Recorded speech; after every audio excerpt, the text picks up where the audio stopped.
Ngotra ngwaniriza nnyo nkubuza konti osibiro tyafunye okusomozebwa nkusaasidde aso tukakubwanguzi nkuyoza nyina Jeno Bijirwa Moses saba wandisi wa Common Man's Party ate nga mbaka ddako owaka muri municipality twamala domo nominatinga ngenda kuzo mwezi 10 wagana kugulawo campaign zo wagana kugulawo campaign ze emundu eseke mukamuli municipality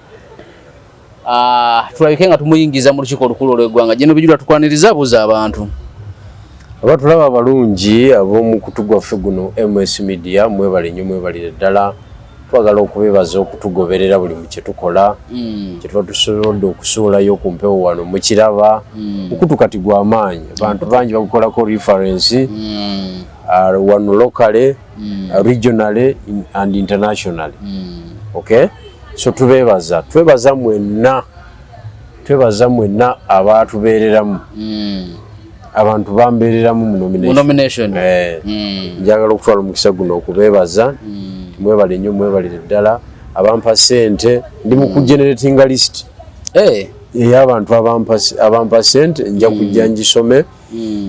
for proper accountability ya kituufu siyaga nti ate twamuwa ssente ate naziteekawo asirika busiri sitatwebaza ndi mu kugeneratinga list ndabike nga ensonga zikola ki ensonga zitambula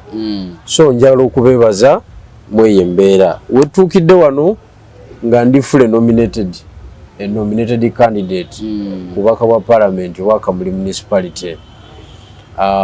enaku z'omwezi nga 23 newandiisa era omukutu guno gwaliyo bulungi tutereevu twaliyo so kakati ndi mu kunoonya akalulu officially akabonero lusaniya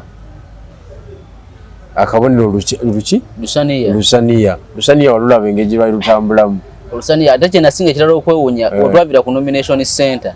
paka era wali olukuŋŋaana abantu nga bamalirivu abantu beekamuli baasalawo era njagala okutwala omukisa guno okwebaza abantu beekamuli municipality abasobola okutambuza ebigere okuva ku nomination center okudda ku office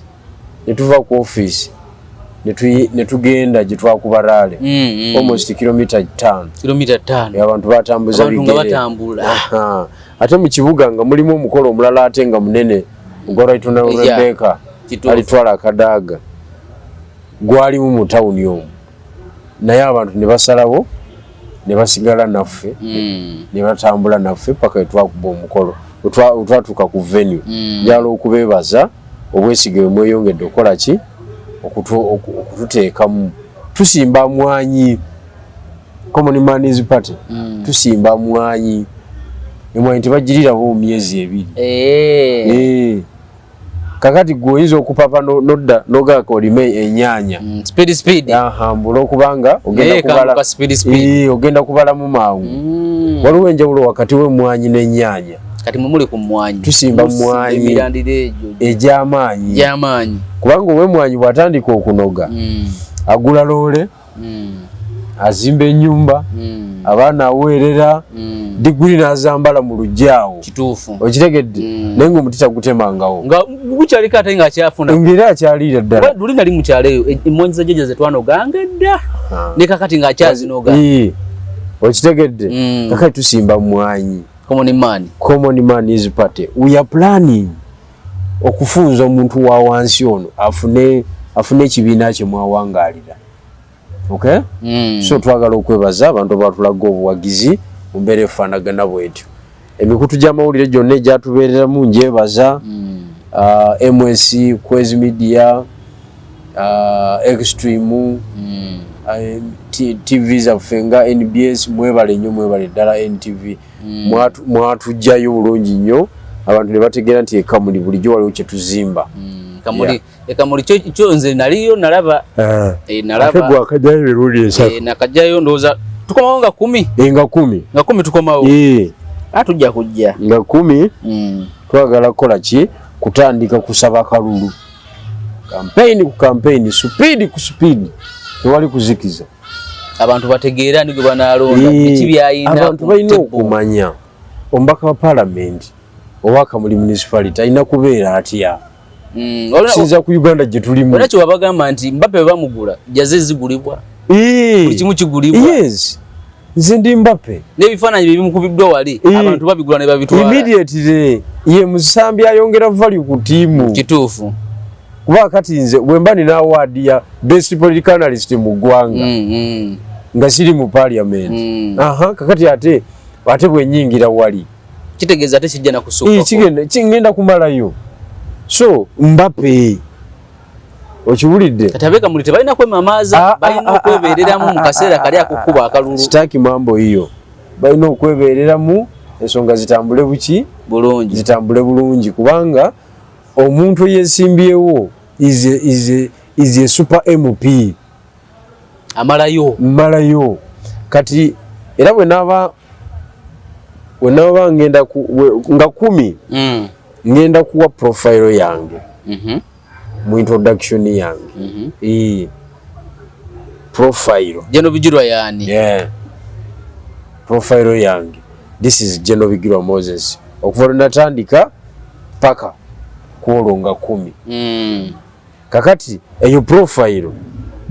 gyosooka okutunulamu olaba omusajja ono golonda asobola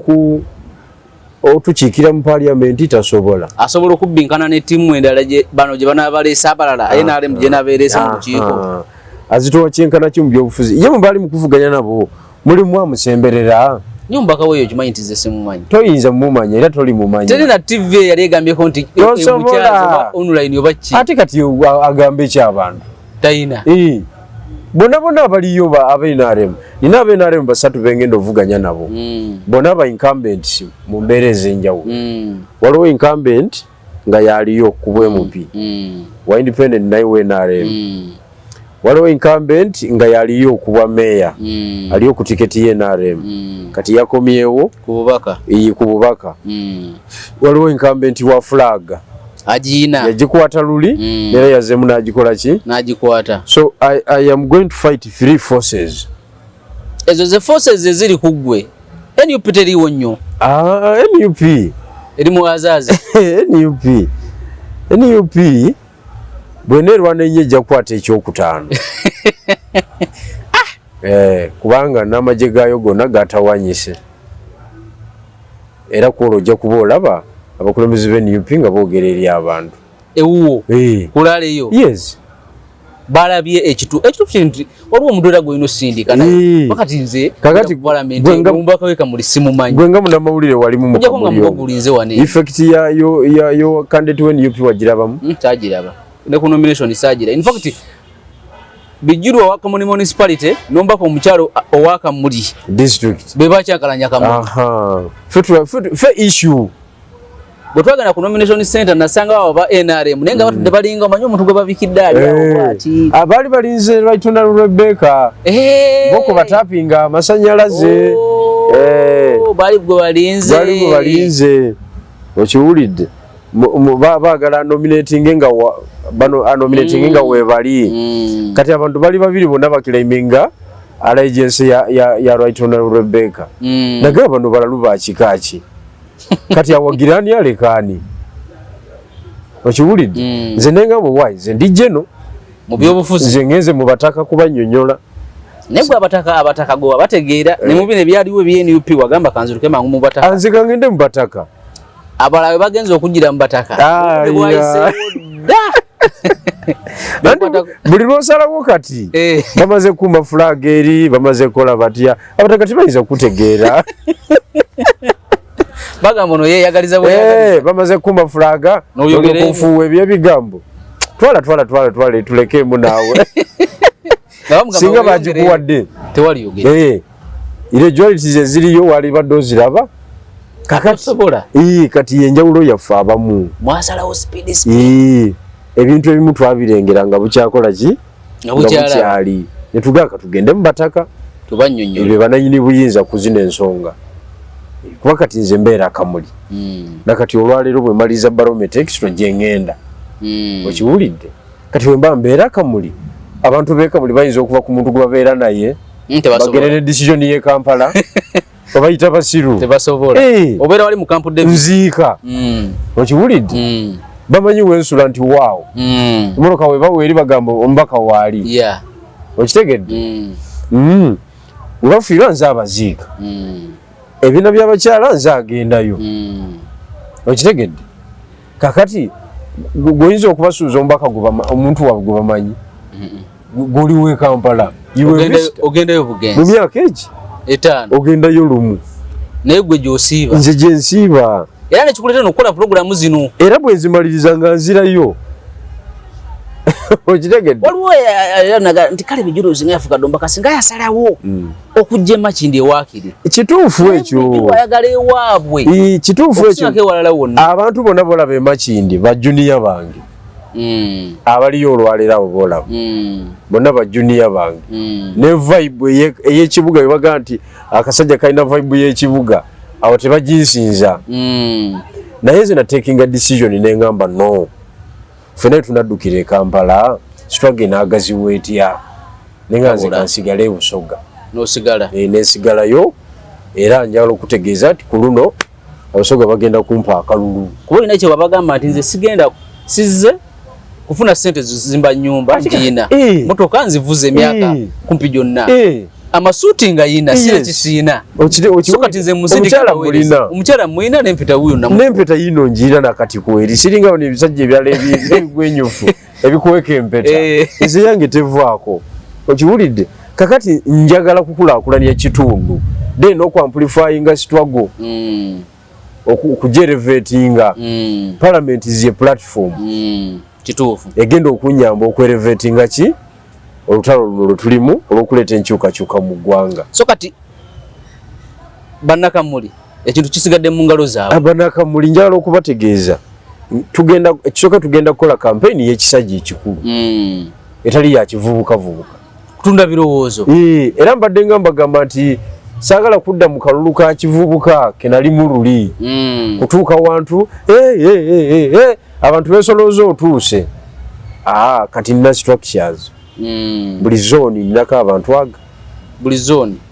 teobalaba nga bali abeeyanjo nabalaba babukiiko abo babukiiko 2 abakwata ekyalo bigirwa waatali babeerawo balina obuvunaanyizibwa okusatulula emboozi etukuba bagisanze mugiweemu amazzi balina obuvunaanyizibwa okwatendinga omukolo gwesibaddeeko kuziika biki kibiina ky'abakyala kuziika biki wemba sisobodde kutuuka bakubawo ekiraka balina obuvunaanyizibwa okwongera ku buwagizi bwaffe ku gurawundi balina obuvunaanyizibwa okwogereza abatatuwagira batandika otuwagira okulaga obulungi bwaffe eri abantu si kulwana nakuvuma wabula okutunda ebirowoozo byammwe ebirowoozo bitundika kandeti kenyini atundika okitegedde oba kandeti abeesimbyewo ekamuli nze yeegolodde bwe nkuba essuuti mbangi kubi agawayo mupya owoyo okiwulidde oba yaani eyo kategore twagivaamu tuli basajja batendeke kakati mu mbeera efaanagana bwetyo abo abantu 2 buli muntu twamutuma abantu 2 akwateyo abantu aga 2 bantu 10 mmeka 4 be bantu 4 mu kyalo ku kyalo police station y'oku kyalo walondera jagalako obululu 4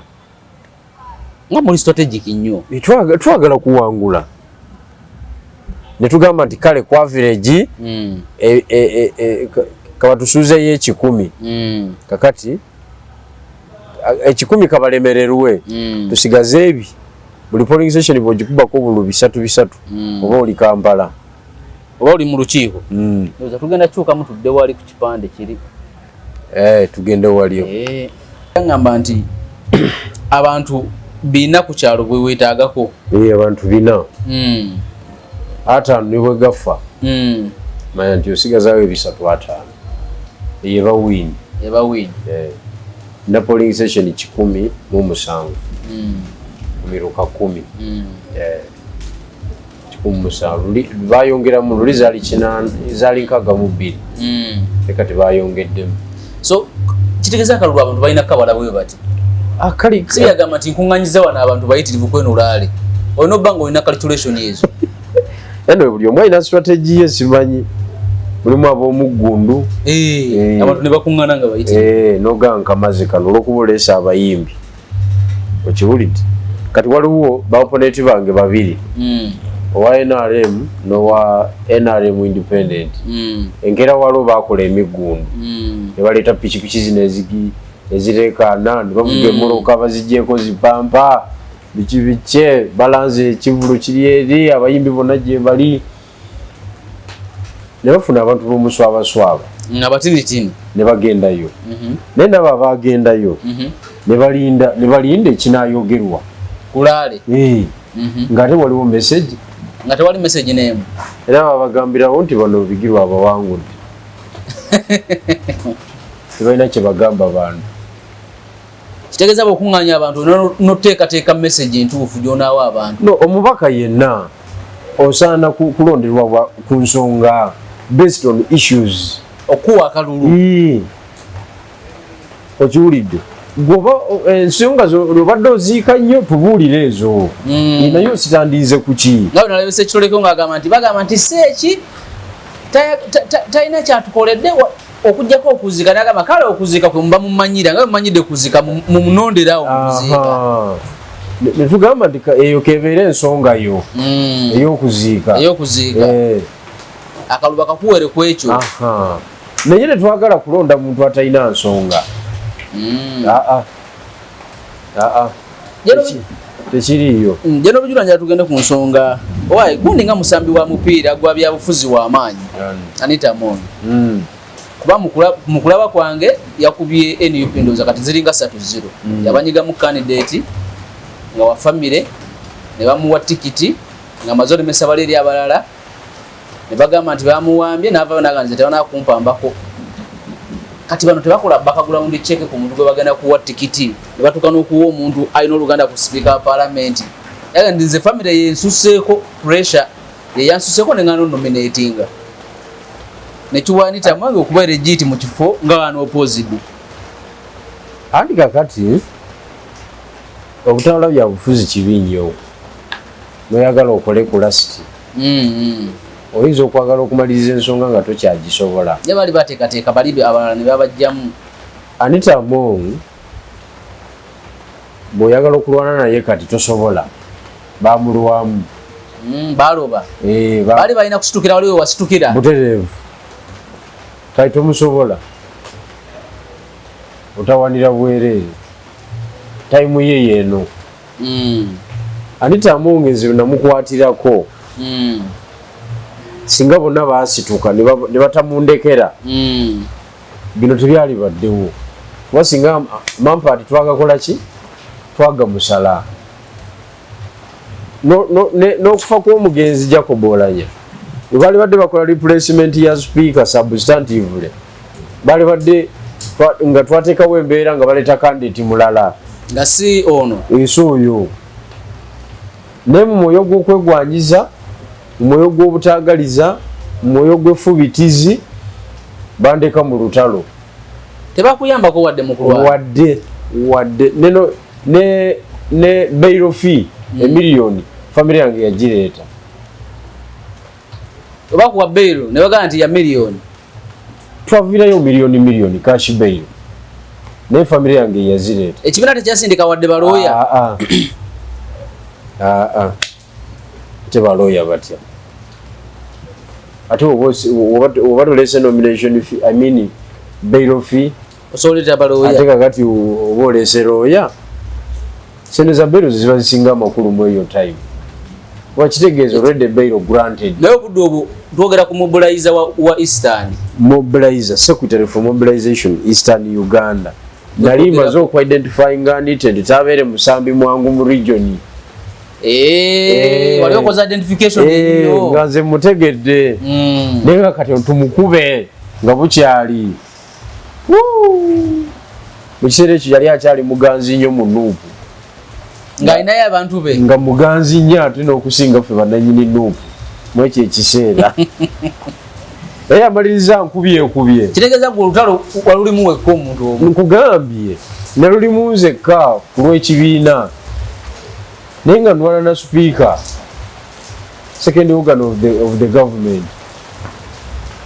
Ngekibiina tekirina response wadde okupostinga ku mikutu gyakyo. Ekibiina kikyakola ennyo kunsikayo ku mikutu. Baali bakupostinze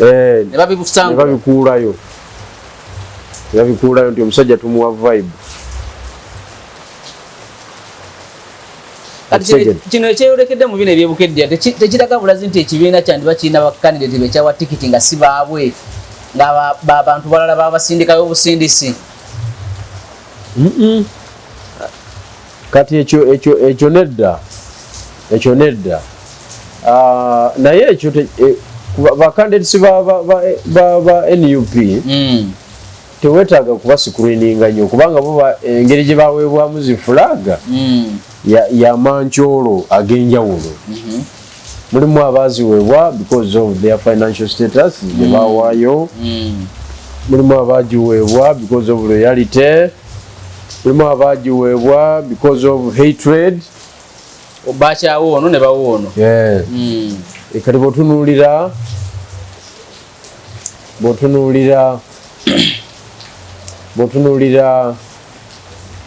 bw'otunuulira ekitundu ng'ekyebusoga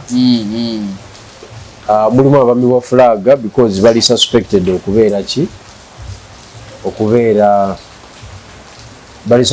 okubeera nga bakolagana n'ebigirwa. Nga bakolagana nani? N'ebigirwa. Mbone bakuma flag olwekyo.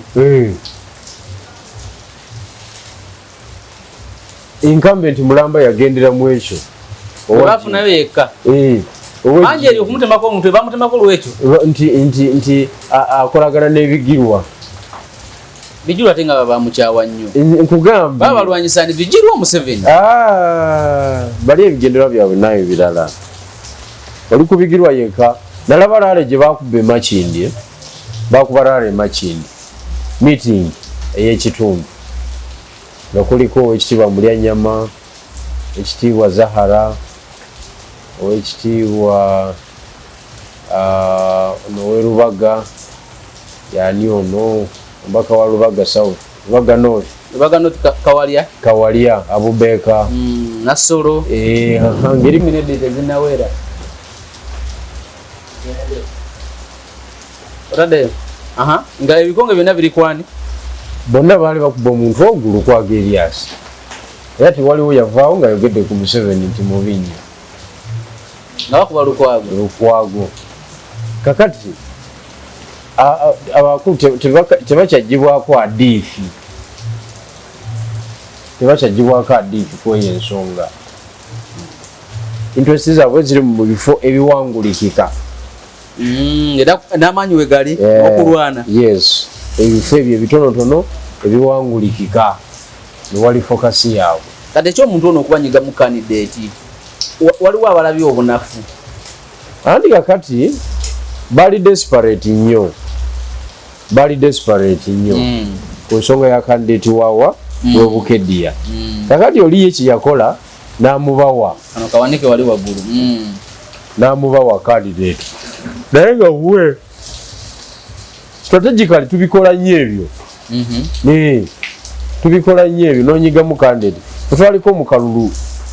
ejjinja eyo nga tuleeta mwiro 2018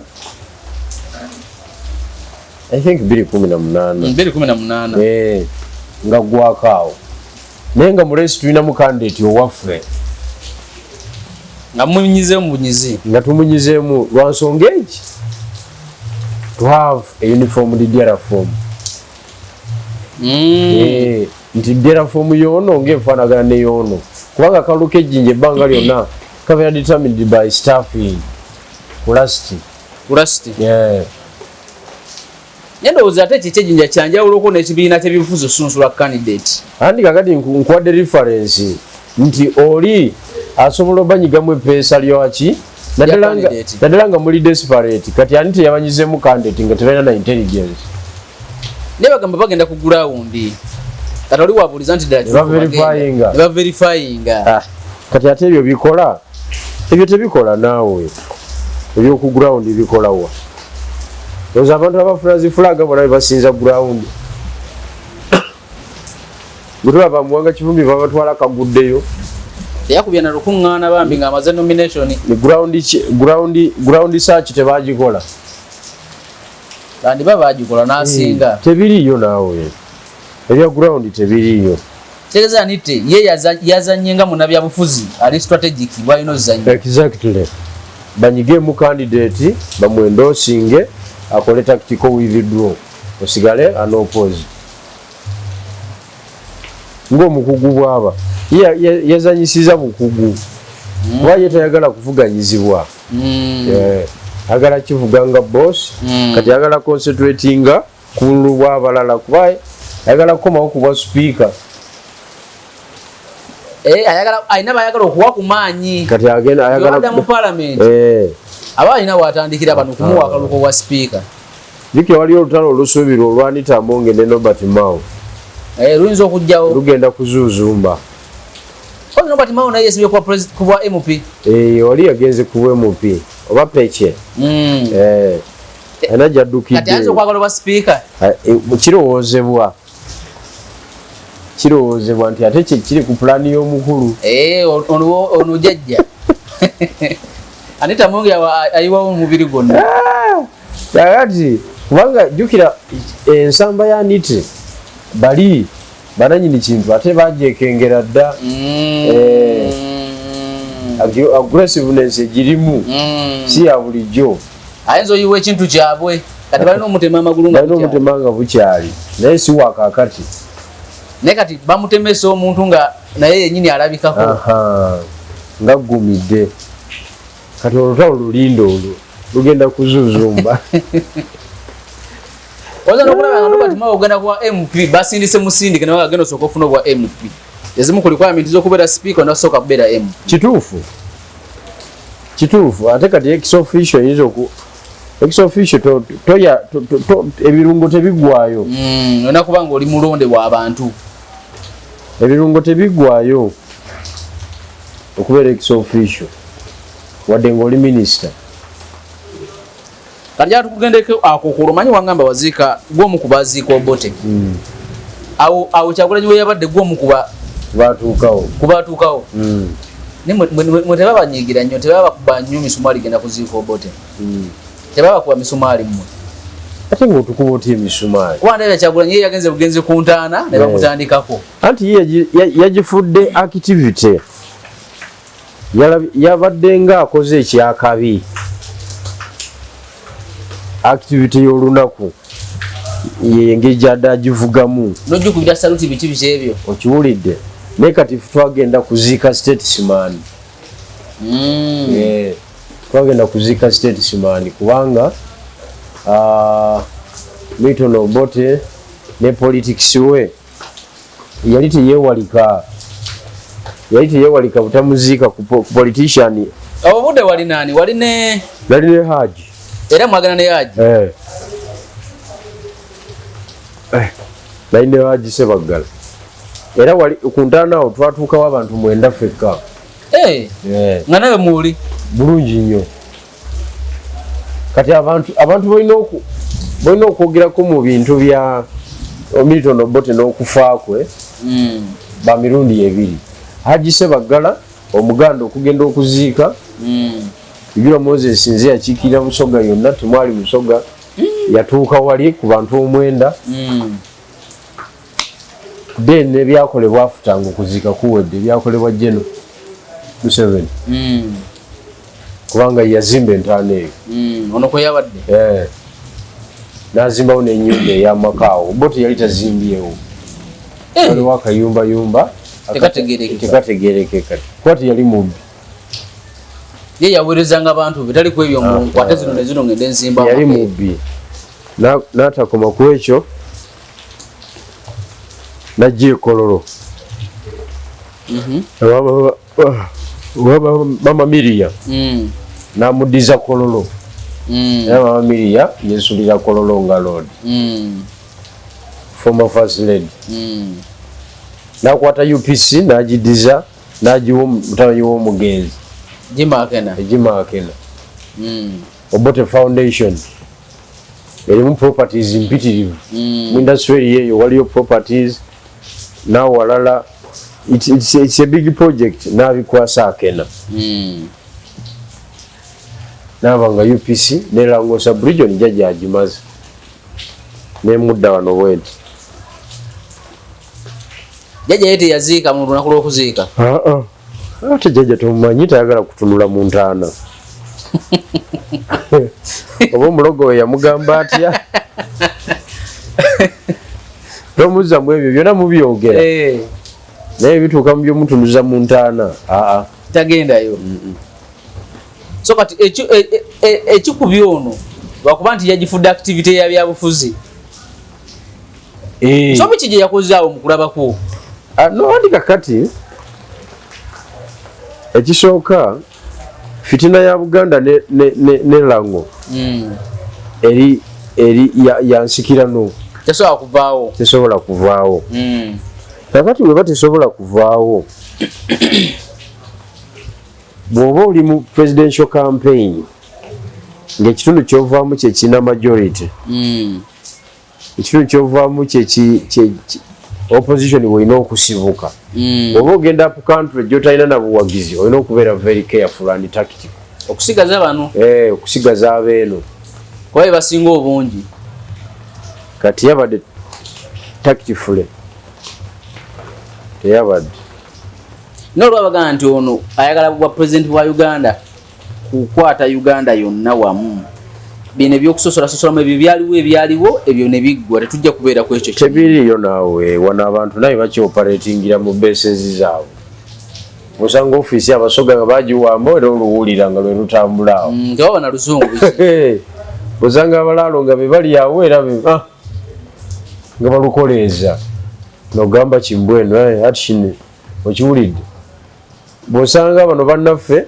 abanorthana nga be bali mu office era nabo basanga lwagira ki abantu bakioperatingira naawe mu indigenous tribes zaabwe tebakulya ekinusu ebya republic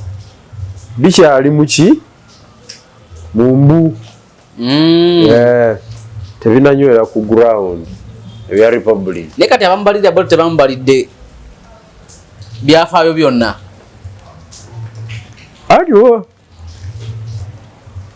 begeziwaza kwegeziwaza kwe kutawaanya abantu naye facts bazimanyi akimanyire ddala bulungi nnyo nti buli wokumya ekifaanyi ky'obote niwo oba ng'oyogerako buwogezi wano waliwo bwoba olinnye ku bigere however nze nange ndi ku position egamba nti historical hatred yalivuddewo ne tufuna eggwanga eritya limu naye kati obuzibu obukirimu oba kulaba ng'ovuga ekyo ekya nationalism waba abakukuba kuba waliwo abaliira mu division okweyawulayawula waliwo abaliiramu kati mukulabako era nga asobola okufunayo akalulu era ngo teri kalulu ka NUP omuntu agenda okufuna akalulu mulango sub-region jajja yagenda okuwangulayo of course Kyagulanyi ayinza okubeera owookubiri kuba UPC teyinaamu candidate naye kyonna kyoba omanya kiri kimu mulango tewali kalulu ate kusikayoko ku babaka ba palamenti ate abo tekisobokera ddala kubanga ababaka abagenda okuvaawo ba UPC naye nga ka president Museveni akatutte kubeera ye endagaano gye balina kati kitegeeza yabadde talina kyagenda gayiningamu ebyo byonna ate kati againinga eki okujjako era okutuukako ku ntaana as a tourist site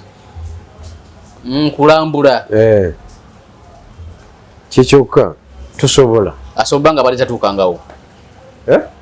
asobola nga bali tatuukangawo ate kati yali atuuseewo ki tatuukangawo akokolo so omwavuga ne mugenda ne muziika kituufu ddala leero Common Man eri luddawa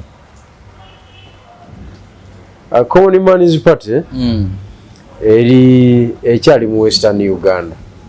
Fefeta Western ekyali mu Western Uganda Kitagwenda Isingiro enkyeri mbalala actually mbala gikubye leero bwe gimaliza leero mukulu akomewo twagala ku unveiling ba MP aba nominatings tetwakoze bulungi mu nomination olwa financial implication gye twabadde nayo. Bangi babasabye nomination fee. Buli gwolaba eyakoze transfer ku last dagera bibine ebirala yasooka kunkubira. Buli gwolaba nenga we are the best option. Nenga temutalina nomination fee. Tetulina nomination netukivaako. Naye bali bonga bayina. Nagende bwe bayina. Kuba nyina gwe nasanze Kasanda namulaba waneeno. Ngencha nomination. Tuke Kasanda ba mu nominatinga ngamba ono mutabani wa Kwezi Alafa mugamba ne tusoka tukwata omwana omuwala ono kubanga ngere gyali owacho olusaniya. Sajja nzize bali gwe yalina nanga kitufu kiriti. Twajja waawo atuna milioni muchundu asajja natubaga batuweyemo ekitundu nabo tebayina kata ne tugenda mu muti mutine gutuwa nomination fee. Era tunominatingidde ku muti. Kati abo bali bangi. Bali bayitirivu. Bali balakinga okutoping up. Bali bangi nabala bali tebayina ddala. Bankubira ne mbavaako obuvinga sina kya bakolera. Tewali sente. Byovuze nga byetaaga sente bannaye. Ka nomination hiyo ka obo genda ku nominatinga abantu 5. Ole bofu 4.5 billion. Na buli omuwadde milioni 3. Ne waliwo abagamba nti nsobije mwakola yakutwala we yakufuna presidential candidate mwali badde musigalawo ali muna presidential candidate sente ne muzikozesa kubaka ba parliament zonze mutambuza ne mba nominatinga ne kati mwakola mwafuna presidential candidate. Kakati presidential ngoya bisema ngichi yale noma presidential candidate sente zoneza bwe yazitutte kakati presidential candidate waffe try to know okusimbawo presidential candidate mu mbeera yonna nga tetwagala kubeera batiitiizi ku level ey'abannaffe engeri gye batiitiddemu nga twagala tutambuze ekibiina kino eri ebitundu ebyenjawulo mu ggwanga. By doing so tosobola kikola ekyo nga tosimbyewo presidential candidate. So successfully oba lucky enough Katonda natuyamba na nominating. Kati mweye embeera ababaka ba parliament tutandika campaign nga 10 tugenda kutuula naye tulabe tutandikidde wa tukubyemu wa tuzaako wa era tufuna ki. So mwafunye nga bameka 15 bachali batini nendoza entandikwa simbi anti tusimba mwanyifu tusimba mwanyi muri kubya speed tusimba mwanyi kanziruke jana bujura ngenda kuleka kimanyo tulo tukusazeeko mangu twakakola dakika 3 enjala yinkwasizo tulo kale wona bado osinzira olwaleero tukomye wano ne Jeno Bijirwa tujja kutandikira awo olunaku olala akuume atakuumira mpeera.